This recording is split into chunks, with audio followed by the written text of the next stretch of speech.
It's It that is. it's that saying of the devil is in the details, right? And Right. so, you think everything was working, you could have tested it the day before, you could have tested it an hour before, and it just goes belly up. What I've had to learn because I'm a very they call me OCD, I just like excellence. And so what I've had to learn is ministry always comes first. Hello, my name is Hugh Plappert, and welcome to Church Tech Careers, where we go into the back office of ministry and learn how to uplift our church members and have an impact on our communities through technology. And today's video is brought to you by PhoneLive.io. Well, church tech is unique when it comes from the top, and the pastor is also the church tech person for the ministry. Well, hello, my name is Hugh Plappert, and welcome to Church Tech Careers. Our guest today is Dr. Tish Bryant, pastor of His House of Worship Center in St. Petersburg, Florida. And welcome, Dr. Bryant. Thank you so much for having me, Hugh, I appreciate it. Now, you've got quite the education, so I don't know if I should call you Dr. Bryant. We're fine however you decide to go. We are talking to those people who maybe have cold feet, struggling with a calling, wondering if they should step into helping a church with their technology. And maybe in cases like yours, they're a pastor and you've got a load of work to do there in a ministry. Should they or how can they weave that technology in there? But let's talk to the person who may be having that cold feet and getting Mm. started. How did you get started with that combination? Well, years ago, which I will not reveal my age, when I got ready to go to college, computer science was really starting to rev up, but that's when they had the mega machines and the programming language was Cobalt and Fortran. You might be familiar with that way back in the day. And so I went to college, but I never had any previous experience like they do in high school today. So that was my first forage into trying to do something with computers. And I tell you, Hugh, trying to learn Cobalt, Fortran, basic, it scared me so bad I dropped the class and I dropped the major. I said, "There's absolutely no way. Let me just stick with business. That's safe." But I think that freed the pressure off of me to just kind of start digging into some things on my own. And I remember in the early 90s, I got my first PC and I had dial-up. Made sure I had a dial-up modem. And so AOL, the sharing and negotiate and all of that. And so I started learning on my own and I started saying, okay, well, what else can this do? And then, of course, you start going and getting jobs after college. And of course, you've got to use computers and some things just really started coming easy to me, coming natural to me. And so people started using me as a subject matter expert. And for me, it was fun. And I started to realize, you know what? As long as I have a thinking brain, the computer it's not smarter than me. It can't turn itself on and off. I even have to schedule it or do some sort of macro, some sort of automation in order to tell it to turn on. So once I got in my mind that there's nothing or there's no technology, there's no computer, there's no automation that's smarter than me, then that put me at ease to realize I can start at my level. And then as I start going up, I started challenging myself. And so at some point, I started working in technology in a Fortune 500 company, but I didn't have the degree. I said, you know what? I'll go back and get the degree, not because I needed it, but because unfortunately in society, you tend to have to legitimize yourself. And so I did that. And I tell you, from that point forward, I've just loved computers and I've just loved not just doing it, but teaching people about it and putting them at ease with it. Mhm. And so that's a part of what I do at my church. Even though I may be the head tech person, I'm the trainer. We Mhm. implement, for example, we implemented Phone Live, and I said, you know what, this will be a great thing to do in conjunction with our live streaming. So we have a custom RTMF that we put in. And so as soon as we go live, it dials out to our folks that don't know, our seniors that don't know how to get on social media. They don't know how to get to our website, and it dials their phone.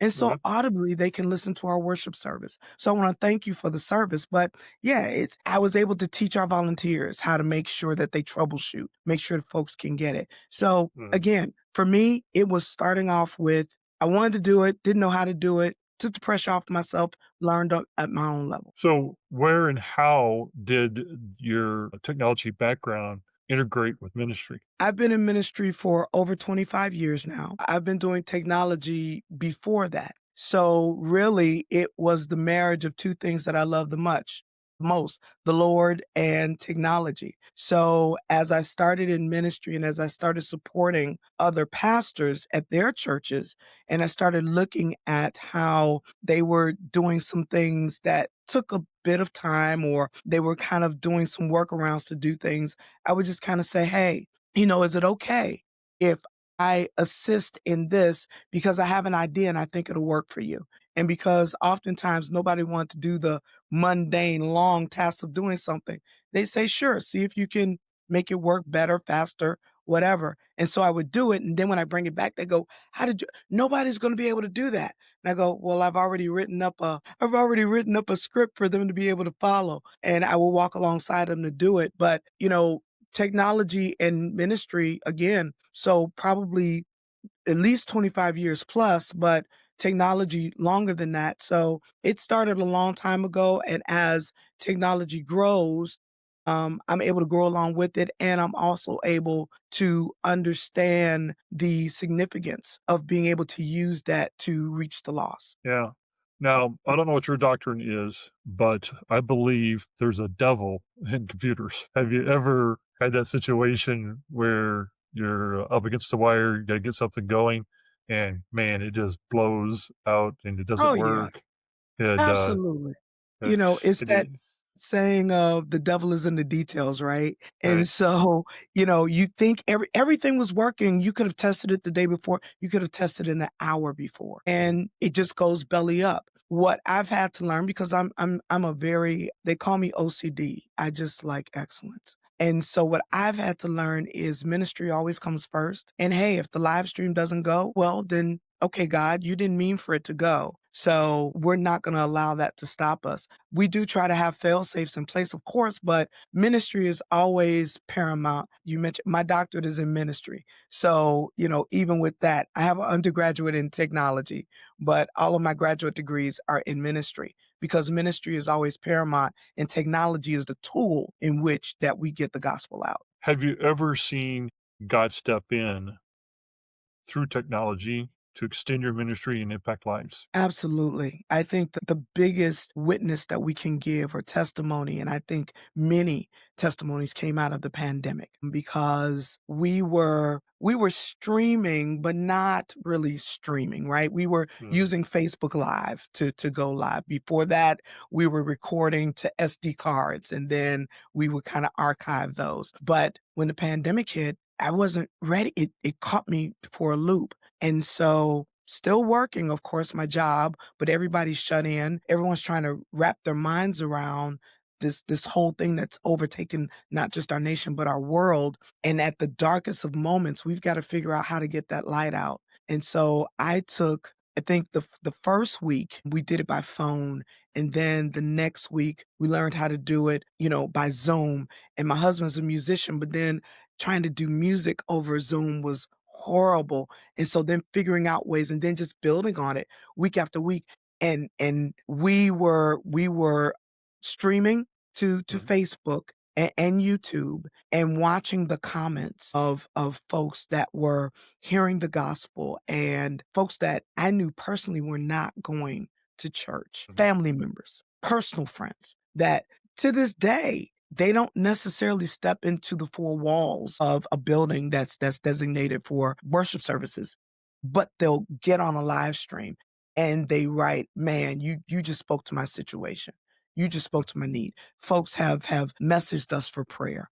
They've messaged us saying, "How do I get to know this God you're talking about?" And so taking church, taking ministry out of the four walls is definitely where I've seen God step in.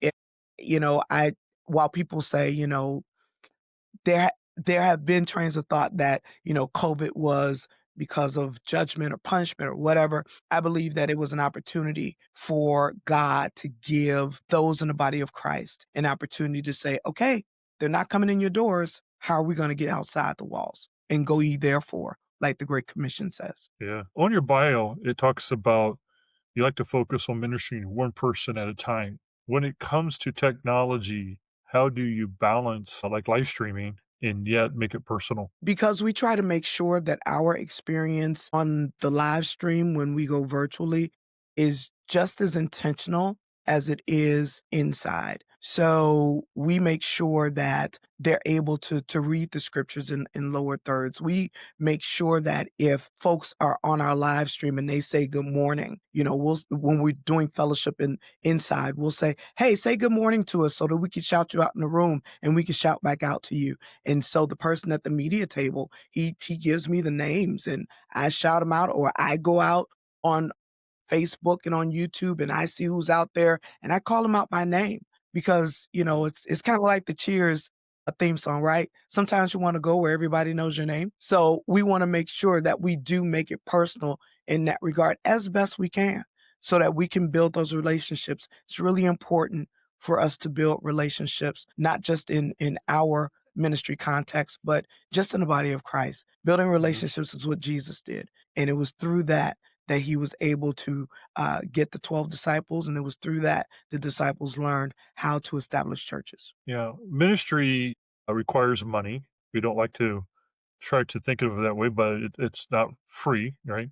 And we Right. try to be efficient with it and maximize what we're doing with the money. So when it comes to technology, how do you balance the quality and the costs and to make the impact that you need to make? Stewardship is key. And it's funny that you would mention that because I have been going through even a personal audit because it's not just the church, it's myself as well.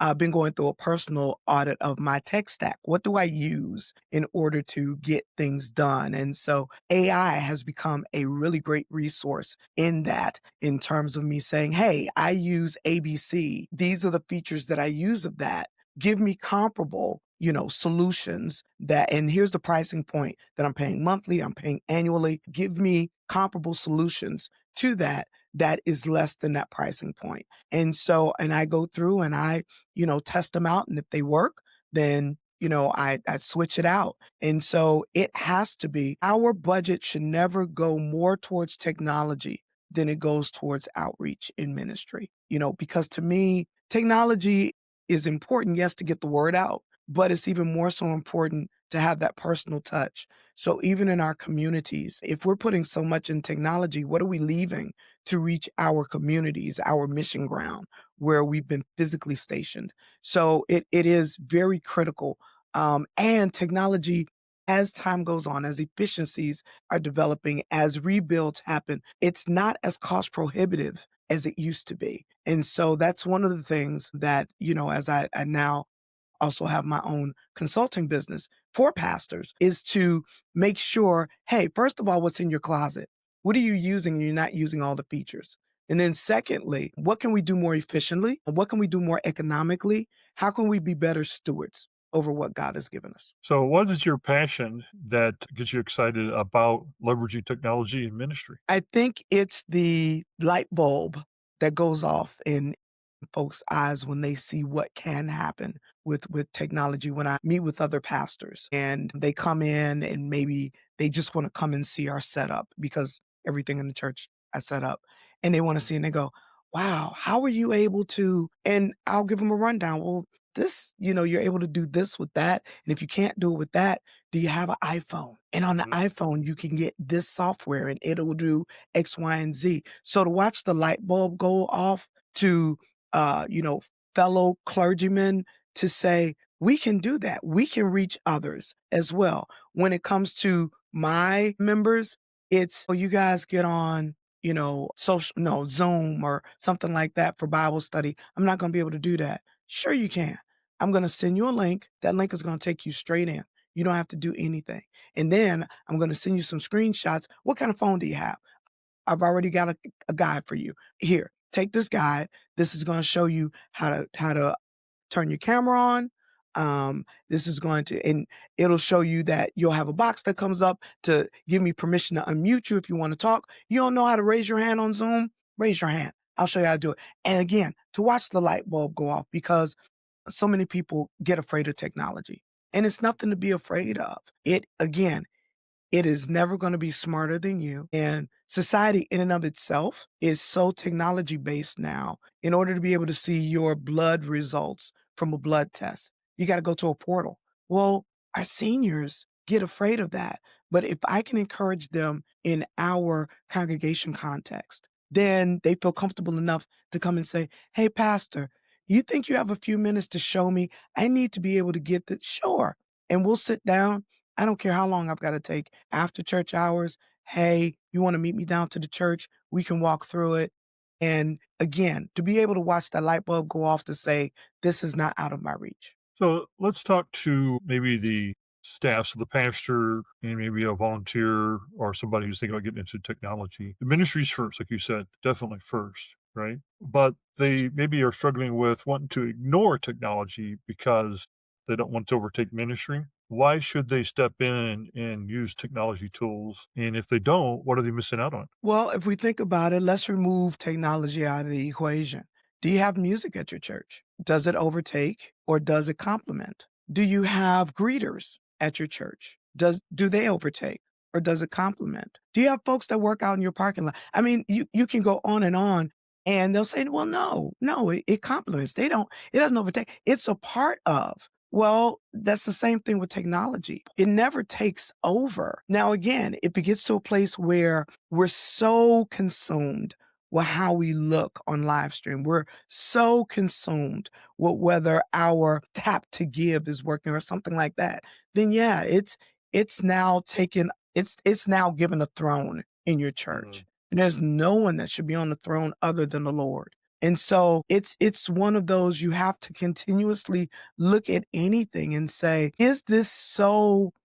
uh is this so integral to our worship experience that if it's not there, we can't worship, then it should not be a part of our worship experience. And that was a place I had to get to, honestly, because again, with technology being such a love of mine, I always wanted it to be perfect. But when it started to take my focus off of what was truly important, and that was to make sure that the word of God was taught, then I then had to start teaching my media team because they would be like, "It's not working. One of the cameras is." "Turn it off. Turn it off. Go out on Facebook, put a comment saying, 'We're having technical difficulties. We'll be praying for you. And if it's the Lord's will, we'll see you next week.'" And they would just look at me and I would go, "No, do it." And it then again freed us up again to be able to allow technology to support and not overshadow ministry. There's a story of a megachurch, a rather popular one, and they were getting ready to do their live stream multi-site, so they're streaming to multiple sites, and their streaming system wasn't delivering. Their bandwidth was falling like crazy, and they were freaking out. Somebody decided during church to back up a large server and take up their bandwidth. Oh, jeez. Wow, that's horrible. So, yeah, ministry first, and Yeah, then has to a be. little talking to about the technology. Oh, yeah, has to be processes in place, and, I mean, it's with everything, right? Paul tells us to do all things decent and in order, and so, that's one of those things that something was just out of order. Well, thank you so much. It's a different perspective. And that's what I like doing about these podcasts, all the ones that we have on our channel there at Church Tech Careers on YouTube. Gold nugget in every one of them, a different point of views, things we haven't thought of. And you brought that to the table with us today. If folks wanted to reach out and connect with you, is there a way they can contact you? Sure, they can, email me at my is it alright if I mention my Hmm. business? Okay, Sure. I am the, chief technology steward of Bryant, Solutions Group, and so if they want to reach out to me, even just with any questions, because many things can be done virtually, in terms of answering questions, they can reach me at my email, which is Tish, Tish, at BryantSolutionsGroup.com. Thank you so much, you, for the opportunity. Thank you for listening to today's podcast. We appreciate you leaving a review, liking, and sharing this podcast wherever you have joined us. I'm looking forward to next week here on Church Tech's Careers as we navigate the back office of ministry and how we can have an impact on our community and uplift the members of our local church. And today's video is brought to you by PhoneLive.io.